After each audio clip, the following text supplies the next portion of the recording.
प्रश्न है, माना कि त्रिभुज एबीसी की भुजा बीसी पर बिंदु डी और ई इस प्रकार है कि त्रिभुज एबीसी की भुजा पर, देखो ये एक त्रिभुज है, ये एक त्रिभुज है ए, ठीक है, इसको त्रिभुज है ए बी और सी इस प्रकार है कि बिंदु डी और ई इस प्रकार है कि ए डी बराबर ई है, ए डी बराबर क्या है ए ई, ए डी बराबर ए ई है, डी और ई तो बीसी पर इस प्रकार है ना, कि ए डी बराबर ए, यानी ए डी और ए आपस में बराबर है।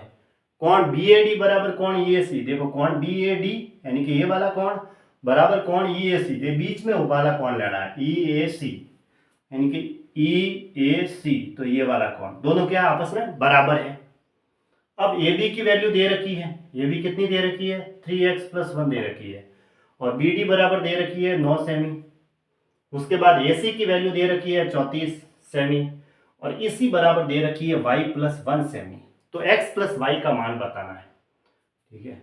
अब ये दोनों बराबर दे रखी है, ठीक है। अब देखो ये जो त्रिभुज है ना, इस त्रिभुज में ये दोनों भुजाएं बराबर है, तो इसके सामने ये वाले कोण क्या होंगे आपस में बराबर होंगे, यानी कि अगर ये कोण थीटा लूंगा तो ये कोण भी कितना होगा थीटा होगा। अब ये कोण कितना होगा, ये होगा फिर 180 माइनस थीटा, और ये कितना होगा 180 माइनस थीटा, है ना, ये वाला कोण कितने का होगा 180 माइनस थीटा ही होगा। इस तरीके से मतलब ये वाला कोण और ये वाला कोण बराबर हो गए। तो इस ट्राइंगल में देखो कि एक तो ये त्रिभुज ये कोण इसके बराबर है, अगर ये अल्फा लिया तो ये भी अल्फा है, और दूसरा कोण कौन सा 180 माइनस थीटा है, तो ये कोण भी 180 माइनस थीटा है। तो इसका मतलब ए डी बी और ए ई सी ये दोनों त्रिभुज क्या हो गए समरूप हो गए, दोनों आपस में समरूप है। तो यहां लिख देता हूं त्रिभुज, अल्फा से शुरू कर देते हैं, ए डी बी समरूप है त्रिभुज ए ई सी, सिमिलर हो गए। दो कोण बराबर होते ही वो ट्राइंगल क्या होते हैं सिमिलर हो जाते हैं, ठीक है। एक कोण तो इसने बराबर दे ही दिया था, दूसरा 180 माइनस थीटा है, तो ये भी 180 माइनस थीटा हो रहा है। अब समरूपता के नियम से यानी कि हमें x और y की वैल्यू निकालनी है, फिर दोनों का योग ज्ञात करना है ना। तो अब ये रहा x, यहाँ पे 3x+1 है, तो इसमें x है, यानी कि 180 माइनस थीटा और अल्फा इस ट्राइंगल में इन दोनों के सामने क्या है 3x+1 है, तो लो 3x+1।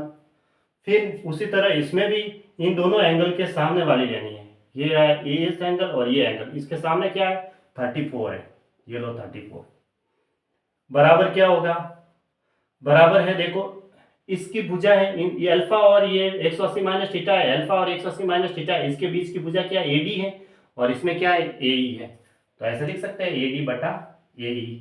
अच्छा AD और AE तो आपस में क्या है बराबर है, AD बराबर क्या है AE, ठीक है, ये दोनों बराबर है, तो ये तो कट जाएगी आपस में एक एक हो जाएगी। अगर मैं यहाँ AE लिखूंगा तो दोनों कट जाएगी, 34 को उधर भेजूंगा तो 3x+1 बराबर कितना हुआ 34, 1 उधर गया तो 33, 3 का भाग दिया तो x बराबर कितना आया 11, x की वैल्यू आ गई हमारे पास 11, ठीक है। अब y की वैल्यू निकालनी है तो वापस वही रूल्स लगा देते हैं सिमिलरिटी वाला। देखो इसमें तो मैं ले लेता हूँ छोटे वाले ट्राइंगल में तो 9, बड़े वाले ट्राइंगल में इसके जो इसी की संगत भुजा होगी वो y+1 बराबर। अब इसमें भी AD बटा AE कर देता हूं, तो AD बटा AE करूंगा, ठीक है, AD बटा AE तो दोनों कट जाएगी क्योंकि दोनों बराबर है, तो y+1 बराबर कितना आया 9, तो y बराबर कितना आया 8। अब हमें क्या निकालना था x+y, यानी कि 11 + 8 कितना हुआ 19, तो 19 इसका आंसर हुआ सेंटीमीटर में, है ना, 19 सेंटीमीटर है। तो ऑप्शन कौन सा हुआ, ऑप्शन ए सही है, x+y जो है वो 19 है, 11 और 19 होते हैं। अब त्रिभुज एबीसी में कोण सी बराबर है 90 डिग्री। अब देखो एक त्रिभुज लेता है ऐसे, अब इसने फिक्स कह दिया है कि सी को तो 90 डिग्री रखना ही है, लो रख दिया। फिर इसने कहा AC बराबर 5 सेमी है और BC बराबर 13 है, ठीक है, AC बराबर 5 और BC बराबर 12 है ना, BC 12 है, कितनी है 12 है, 12 सेंटीमीटर है। तो 5 12 13 का ट्रिपलेट होता है, अगर एक 5 होगी दूसरी 12 होगी तो फिर तीसरी 13 होती है, 5 12 13 का ट्रिपलेट होता है। फिर इसने कहा है देखो यहाँ पे ये C है तो ये A दे दिया, ये B दे दिया। अब AC कौन सी है, AC ये 5 है, और फिर इसने BC 12 कहा है, तो ये भी कितनी होगी, ये तो फिर होती है 13, 5 12 13 का ट्रिपलेट होता है। फिर इसने कहा है कोण ए का समद्विभाजक, यानी इस कोण का ए का समद्विभाजक करते हैं तो यहाँ पे आधा आधा मिल रहा है। ये लो, ये आधा आधा किया, जो कि समद्विभाजक बीसी से बिंदु डी पर मिलता है, ये लो डी पर मिल रहा है। तो एडी की लंबाई ज्ञात कीजिए, इसकी लंबाई ज्ञात करनी है। अब जब भी इस कोण का हम आधा आधा करते हैं, ये पूरी क्या है 12 दे रखी है, ये तो 5 12 13 का ट्रिपलेट होता है, ये तो पता चल गया। सी को 90 डिग्री ही रखना है, तो ए बी सी ऐसे रख दिया। अब देखो ए सी की वैल्यू 5 है, बी सी की वैल्यू 12 है, तो इसकी सबसे ज्यादा आती है वो कर्ण होती है, तो ये 13 हो गई।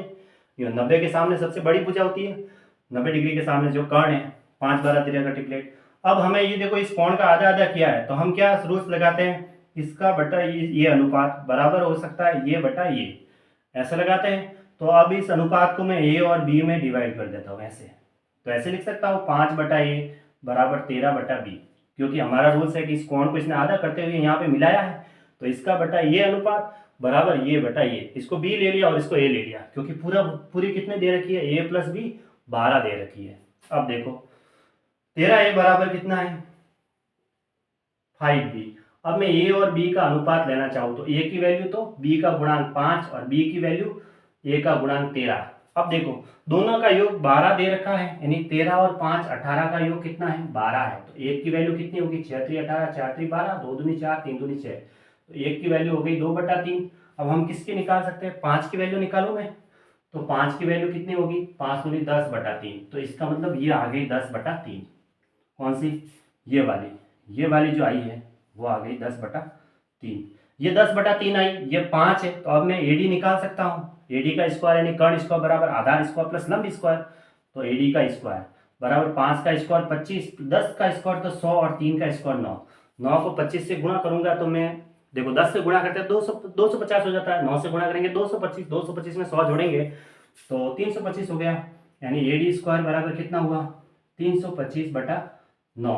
एडी बराबर कितना होगा, इसका वर्गमूल होगा, देख लो नीचे 5 का स्क्वायर तो देखो 25 होगा, 25 गुणा 13 करेंगे तो 325 हो रहा है, तो ये कितना हो गया 5√13 बटा 3 सेंटीमीटर। अगर इसका वर्गमूल लेते हैं तो 9 का वर्गमूल तो 3, 325 का लेते हैं तो 5√13 आता है, तो ऑप्शन डी सही है 5√13 बटा 3 सेंटीमीटर।